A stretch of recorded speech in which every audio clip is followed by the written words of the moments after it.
继25号菲方船只在仙宾礁附近冲撞中国海警船后，中国海警局26号表示，当天又有2艘菲方海警船在同一区域非法冲闯。那么，这已是菲方连续第2天，也是1周内第3次对中国南沙岛礁开展侵权挑衅行动，背后有何更深目的？中方又有何应对措施？来看报道。 中国海警微信公众号26号下午3时39分发布快讯称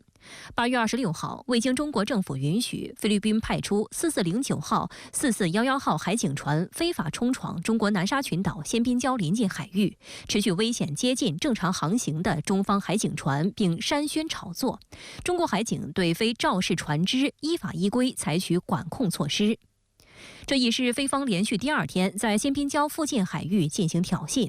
前一天，中国海警局连续发布3则消息介绍有关情况。新闻发言人甘宇表示，8月25号，菲律宾3002号船未经中国政府允许，非法闯入中国南沙群岛仙宾礁附近海域，中国海警依法对非船只采取管控措施。非肇事船只还搭载媒体记者跟拍，歪曲事实，煽宣炒作。 中国海警对非肇事船只全程跟监管控，坚决拦阻驱离，现场操作专业规范、合理合法。 菲律宾资深媒体人黄栋兴向深圳卫视表示，菲方屡次派出船只，声称是要向仙宾礁附近渔民运送生活补给，但真实目的其实是为了补给那艘试图坐滩的菲方海警船。今年4月，菲律宾海岸警卫队派出其最大的1艘巡逻船前往仙宾礁西湖内非法破坏性锚泊，执行所谓监视任务。 中国外交部8月16号以答记者问的方式发表声明，指责菲方船只擅自进入仙宾礁西湖并长时间滞留，严重侵犯中方主权，要求菲方立即停止侵权行径，立即撤出有关船只。菲律宾海岸警卫队发言人杰伊·塔里拉18号则在社交媒体上表示，菲律宾海岸警卫队有权根据自身需要决定停留时间。 那当然，他们打就是要给当地附近的渔船输送一些物资，但不言而喻，他最终的目的是要向停在仙宾礁的这种菲律宾最大的海警船做补给的，而且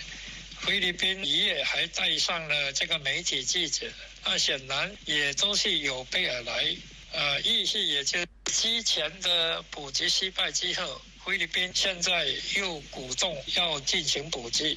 针对菲律宾船只25号非法侵闯仙宾礁一事，中国外交部发言人林健26号在例行记者会上表示，仙宾礁是中国南沙群岛的一部分。他强调，一段时间以来，菲方频繁派出海警船、公务船等强闯仙宾礁附近海域，企图向仙宾礁西湖长时间滞留的非海警船实施补给，谋求实现长期存在。菲方此举严重侵犯了中方的主权，严重违反了南海各方行为宣言，破坏了南海的和平稳定。中方敦促菲方立即停止侵权挑衅，立即撤走有关的船只。中方将继续依法采取坚决有力措施，维护自身的领土主权和海洋权益，维护南海各方行为宣言的严肃性。 值得警惕的是，菲方在仙宾礁试图重演仁爱礁坐滩闹剧的居心已是昭然若揭。不到1周时间内，菲律宾已3次非法冲闯仙宾礁。8月19号，菲律宾4410号、4411号海警船未经中国政府允许，非法闯入中国南沙群岛仙宾礁临近海域。中国海警依法对非船只采取管控措施，其4410号海警船还不顾中方反复警告、航路管制，转向中国仁爱礁海域实施冲闯活动。 期间，非4410号船故意冲撞中方正常维权执法的2155邀艇，导致发生擦碰。事后，菲媒报道称，菲方2艘海警船均出现破损。19号当天，中国外交部和海警部门发言人连发5条声明，并公布现场视频，曝光菲方恶劣行径，以正视听。此外，菲律宾还屡次炒作中方实施危险动作，企图制造舆论压力。本月初，非军方还倒打一耙，指责解放军在黄岩岛空域干扰其军机巡逻活动。这是菲律宾总统马克思上台后，非军方首次公开表示，中国军机在南海上空做出所谓危险动作。解放军南部战区随即反驳，事实是非军机非法闯入黄岩岛空域，解放军依法进行警告驱离。这几次就可以看到中非在海上的冲突不断的加剧，经过了几次的碰撞跟挫折之后，大概菲律宾也了解到中国海上的实力，就说中国是严阵以待的，无论在凌晨或者任何时间点，中国在周遭捍卫主权的这些船只都保持着警惕。如果不事先通知中方，几乎是没办法进行成功捕击的。这样的情况下，有可能菲方下一步就会知难而退。外界注意到，解放军在维护南海地区和平稳定的能力锤炼方面从未松懈。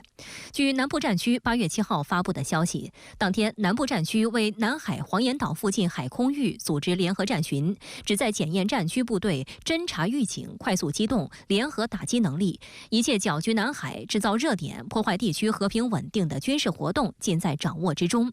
有分析指出，菲律宾近期不断拉拢域外国家在南海兴风作浪，这一引狼入室的做法不仅导致大量军事力量在南海集聚，也将冲击东盟在地区安全事务上的中心性。对此，解放军南部战区在南海黄岩岛附近海空域组织联合战巡，传递出明显的威慑信号。可以说，现在中非纠纷已不单只在海面上，已经发展到空中了。那对于菲律宾种种图谋啊，中国也是了然在心，所以最近中国加强了这个海上的警备，进行了一些演习，目的就是冲着菲律宾不断的挑衅而来的，希望菲律宾能够知难而退。现在就要看菲律宾当局是不是经过了这么多挫折之后，能够痛定思痛。如果双方能够坐下来谈，恢复到以前的机制，但是显然，菲律宾在海上的这些行为是有它其他的政治目的的。但是从中国的应对来看，我们都看着中国已经做了完全的准备。如果菲方继续挑衅，中国也会严阵以待，并且给予痛击。当地时间25号凌晨，以色列与黎巴嫩真主党分别向对方发起空袭，黎以局势是骤然升级。那么，在这场冲突中，有哪些地方是您格外关注的呢？